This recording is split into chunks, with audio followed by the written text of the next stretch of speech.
ನಮ್ಗೆ ಜೀವನ ತಿಂದುಬಿಟ್ರು.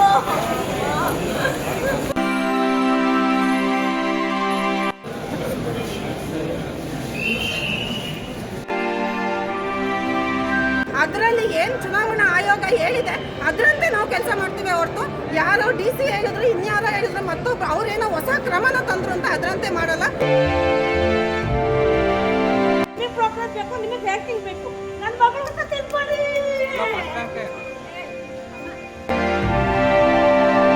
ಇವ್ರ ಮಕ್ಳಂಗೆ ಏನಲ್ವಾ ನಮ್ಮ ಮಕ್ಕಳು.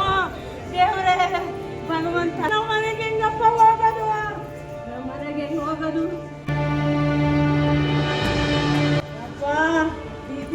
ಇವರು ಪ್ರೋಗ್ರೆಸ್ ಕೊಡಬೇಕು, ರ್ಯಾಂಕಿಂಗ್ ಬರಬೇಕು.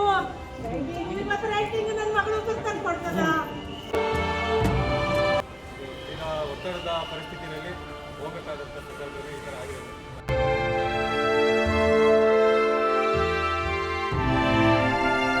ವೀಕ್ಷಕರೇ, ಇಲ್ಲಿ ಯಾರ ಮಾತನ್ನು ಕೇಳೋದು, ಯಾರ ಗೋಳನ್ನು ನೋಡೋದು, ಯಾರ ಆರೋಪ ಕೇಳೋದು, ಈ ಎಲ್ಲ ಘಟನೆಗಳನ್ನು ಕಣ್ಣಾರೆ ನೋಡುತ್ತಾ ಮೂಕ ವಿಸ್ಮಿತರಾಗಿ ನಾ ಏನು ಮಾಡಬೇಕು, ಏನು ಹೇಳಬೇಕು ಅನ್ನೋದು ತೋಚದೆ ಸೈಲೆಂಟಾಗಿ ಎಲ್ಲವನ್ನ ನೋಡುತ್ತಿರುವ ತುಮಕೂರು ಜಿಲ್ಲಾಧಿಕಾರಿ ಶುಭ ಕಲ್ಯಾಣ್. ಇದೆಲ್ಲ ನಡೆದಿದ್ದು ಇಂದು ತುಮಕೂರು ಜಿಲ್ಲಾಧಿಕಾರಿ ಕಚೇರಿ ಬಳಿ. ರೆವಿನ್ಯೂ ಇಲಾಖೆ ಸಿಬ್ಬಂದಿ ತಮ್ಮ ಕೆಲಸಕ್ಕೆ ಗೈರಾಗಿ ತಮ್ಮ ನೋವು ಆಕ್ರೋಶ ತೋರಿಸಿಕೊಳ್ತಾ ಇದ್ರು. ಪೊಲೀಸರು ಕೈಕಟ್ಟಿ ನಿಂತು ತಮ್ಮ ಭದ್ರತಾ ಕೆಲಸವನ್ನು ನಿರ್ವಹಿಸ್ತಾ ಇದ್ರು. ಎಸ್ ವೀಕ್ಷಕರೇ, ಇಂದು ಎಂದಿನಂತೆ ಗೂಳೂರು ಸರ್ಕಲ್ನಲ್ಲಿ VA ಆಗಿ ಕೆಲಸ ಮಾಡುತ್ತಿದ್ದ ಭುವನ ಅನ್ನೋ ನೌಕರ ಮಹಿಳೆ ಬೆಳಗ್ಗೆ ಟಿ ಬೇಗೂರಿನಿಂದ ಬಸ್ ಹಿಡಿದು ನಗರಕ್ಕೆ ಬಂದು ಇಲ್ಲಿಂದ ಬೈಕ್ ತೆಗೆದುಕೊಂಡು ಡ್ಯೂಟಿಗೆ ಅಂದರೆ ಮತದಾರರ ಪಟ್ಟಿಯ ವಿಶೇಷ ತೀವ್ರ ಪರಿಷ್ಕರಣೆಯ BLO ಆಗಿ ಕೆಲಸ ನಿರ್ವಹಿಸಲು ಹೋಗುವ ವೇಳೆ ಕುಣಿಗಲ್ ರಸ್ತೆಯಲ್ಲಿ ಮಿನಿ ಲಾರಿಯೊಂದು ಇವರ ಬೈಕಿಗೆ ಡಿಕ್ಕಿಯಾಗಿ ಅಪಘಾತ ಸಂಭವಿಸಿದೆ.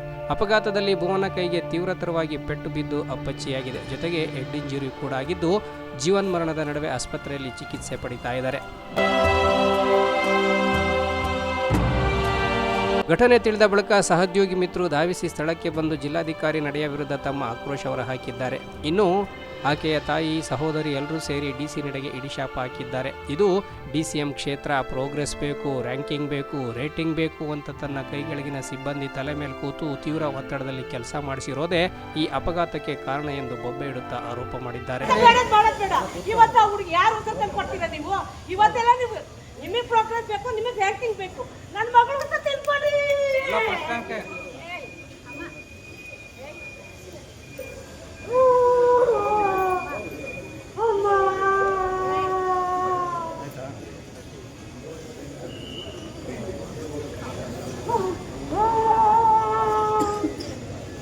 ನಮ್ಗೆ ಯಾರಪ್ಪ ಇವತ್ತು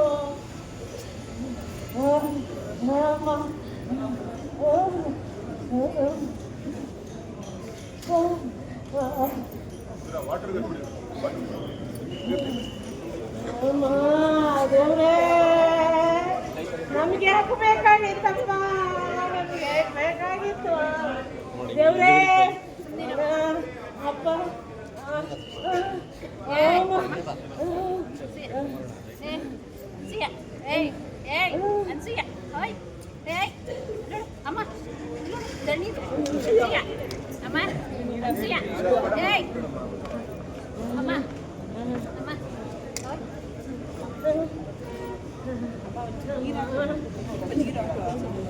ಇವ್ರ ಮಕ್ಳಂಗೆ ಏನಲ್ವಾ ನಮ್ಮ ಮಕ್ಕಳು. ದೇವರೇ ಭಗವಂತ, ಅಪ್ಪ ಅಪ್ಪ ಇವತ್ತು ನಮ್ಮ ಮನೆಗೆ ಹೆಂಗಪ್ಪ ಹೋಗೋದು, ನಮ್ಮ ಮನೆಗೆ ಹೆಂಗೆ ಹೋಗೋದು? ದೇವ್ರೆ ದೇವ್ರೆ,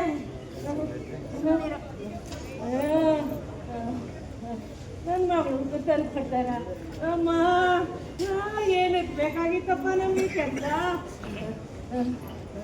ಅಪ್ಪ ಅಪ್ಪ DCM ಇವರು ಪ್ರೋಗ್ರೆಸ್ ಕೊಡಬೇಕು, ರ್ಯಾಂಕಿಂಗ್ ಬರಬೇಕು. ರ್ಯಾಂಕಿಂಗ್ ಮತ್ತೆ ರ್ಯಾಂಕಿಂಗ್ ನನ್ನ ಮಗಳು ತಂದು ಕೊಡ್ತದ. ಅಪ್ಪ ದೇವರೇ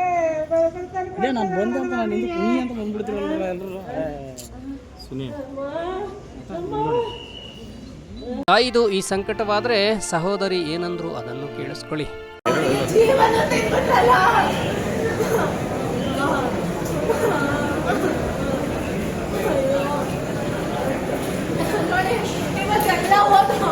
ಅವರ ಪ್ರಯತ್ನಿಸ್ಕೊಬೇಕಲ್ಲ, ಪ್ರೋಗ್ರೆಷನ್ ನೋಡ್ಬೇಕು ಇವರು.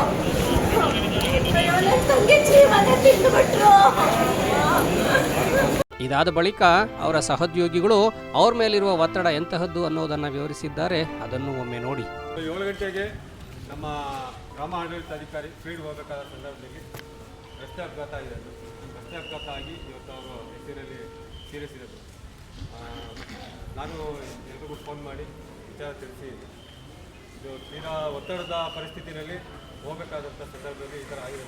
ಮತ್ತು ಇವತ್ತು ಕಿತ್ತೂರಲ್ಲೂ ಸಮೇತ ಇವತ್ತು ಆಕ್ಸಿಡೆಂಟ್ ಆಗಿದೆ. ಅಲ್ಲೂ ಸಮೇತ ವಿಲೇಜ್ ಅಕೌಂಟೆಂಟ್ ಇವತ್ತು ಕಿತ್ತೂರಲ್ಲೂ ಸಮೇತ ಆಕ್ಸಿಡೆಂಟ್ ಆಗಿದೆ. ಅವ್ರಿಗೂ ಸಮೇತ ಏಟಾಗಿದೆ. ಆದರೆ ಇದು ಸೀರಿಯಸ್ ಇಶ್ಯೂ ಆಗಿದೆ ಮೇಡಮ್. ಇವರು 48 ಅವರ್ಸ್ವರೆಗೂ ನಾವೇನು ಹೇಳೋಕ್ಕಾಗೋದೇ ಇಲ್ಲ ಅಂತ ಡಾಕ್ಟ್ರು ಸಮೇತನೂ ನಾವು ಮಾತಾಡಿದಾಗೂ ಹೇಳಿದ್ದಾರೆ ಮೇಡಮ್. ತೀರಾ ಒತ್ತಡ ಆಗಿದೆ ಮೇಡಮ್. ನಮ್ಮ ಜಿಲ್ಲೆ ಸಾಕಷ್ಟು ಪ್ರಗತಿ ಮಾಡಿದಂಥ ಜಿಲ್ಲೆ. ಆದರೆ ಆ ಪ್ರಗತಿನಲ್ಲಿ ನಾವೆಲ್ಲೋ ನಮ್ಮ ಒತ್ತಡದಲ್ಲಿ ನಮ್ಮ ಕುಟುಂಬನ ಮತ್ತು ನಮ್ಮ ಈ ಒಂದು ಸಮಸ್ಯೆನ ಅನುಭವಿಸ್ತಾ ಇದ್ದೀವಿ. ಈ ಎಲ್ಲ ಸಮಸ್ಯೆಗಳು ಇರೋದು ಒತ್ತಡದ ಕೆಲಸದಲ್ಲಿ ಇರೋದು ಸಾಕಷ್ಟು ಆಗ್ತಿದೆ. ಪ್ಲಸ್ ನಾವು ಈ ಹಲವು ಬಾರಿ ನಾವು ಸರ್ಕಾರದ ಹಂತದಲ್ಲೂ ಸಮೇತ 2 ಬಾರಿ ನಾವು ಸ್ಟ್ರೈಕ್ ಮಾಡಿದ್ದೀವಿ.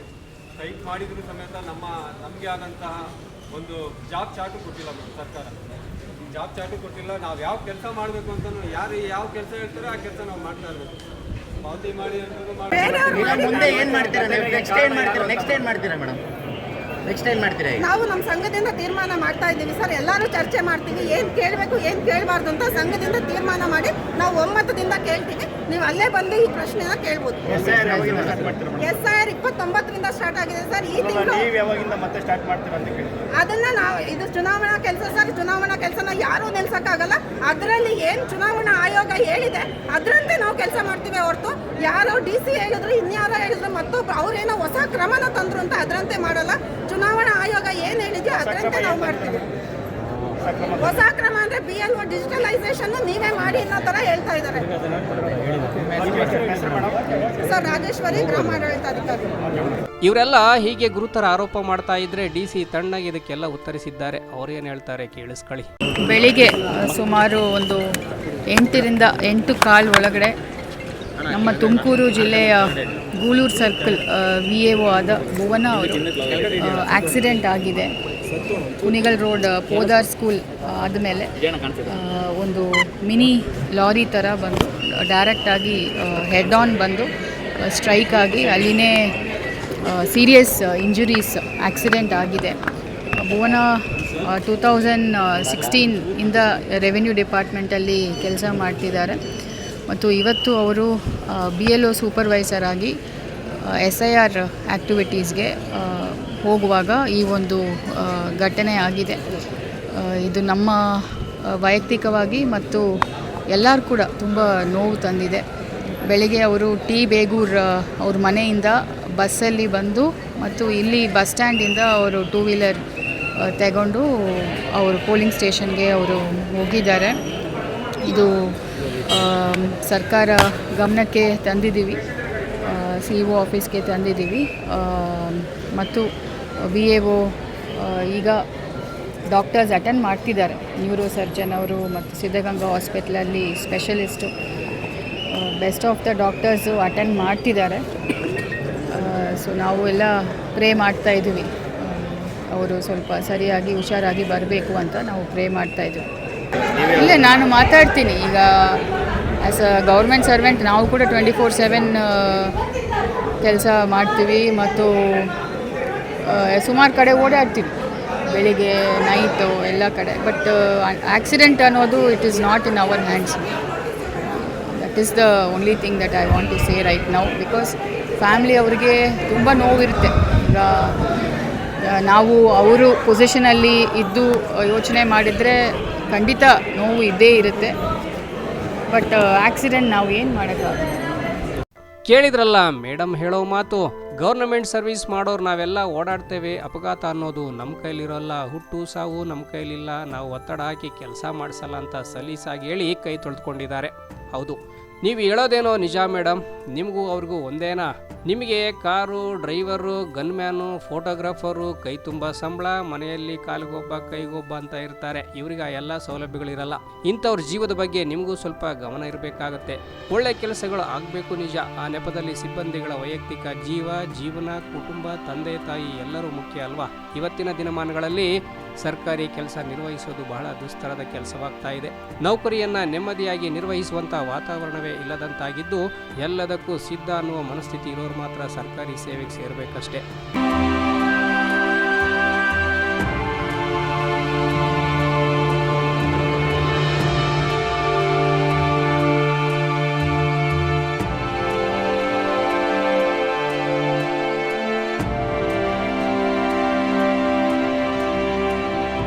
Bureau report, Belagere news.